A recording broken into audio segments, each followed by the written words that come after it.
जगन्नाथ पुरी की 10 रोचक बातें।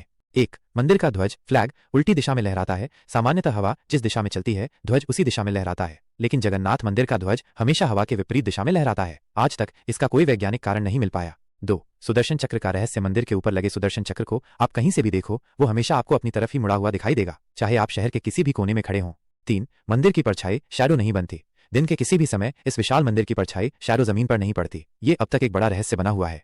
4. सागर की लहरों की आवाज मंदिर परिसर में नहीं आती। मंदिर के सिंहद्वार मुख्य द्वार पर खड़े होकर आप साफ साफ सागर की लहरों की आवाज सुन सकते हो, लेकिन जैसे ही आप मंदिर के भीतर प्रवेश करते हैं लहरों की आवाज गायब हो जाती है। 5. प्रसाद महाप्रसाद का अनोखा रहस्य। यहाँ रोजाना एक तय मात्रा में प्रसाद बनता है, चाहे मंदिर में 1000 लोग आए या 10 लाख लोग, प्रसाद न कभी कम पड़ता है न कभी बचता है। 6. रथ यात्रा का चमत्कार। हर साल होने वाली रथ यात्रा में 3 रथ खींचे जाते हैं। कहा जाता है कि पहले रथ खींचना बहुत मुश्किल होता है, लेकिन जब रथ चलने लगता है तो खुद ब खुद चलने लगता है। 7. जगन्नाथ जी की मूर्तियां हर 12 साल में बदलती हैं। इन्हें नवकलेवर कहा जाता है। मूर्तियां बनाने के लिए द्रव्य नीम का पेड़ चुना जाता है, जिसकी कुछ खास पहचान होती है। कहा जाता है कि ये पेड़ खुद भगवान के आदेश से मिलता है। 8. मंदिर का किचन अन्न भंडार। दुनिया का सबसे बड़ा मंदिर किचन है। यहाँ रोजाना 56 भोग 56 प्रकार के व्यंजन बनते हैं। 7 बड़े मिट्टी के हांडों में खाना पकता है। ऊपर रखे हांडे में सबसे पहले खाना पकता है, नीचे के बाद में, जो विज्ञान के नियम के खिलाफ है। 9. रथ यात्रा के दिन बारिश होना। कहा जाता है कि रथ यात्रा के दिन अक्सर मौसम बदलता है और हल्की बारिश होती है। लोग मानते हैं कि भगवान जगन्नाथ के रथ को शीतलता देने के लिए ये स्वर्ग से वर्षा होती है।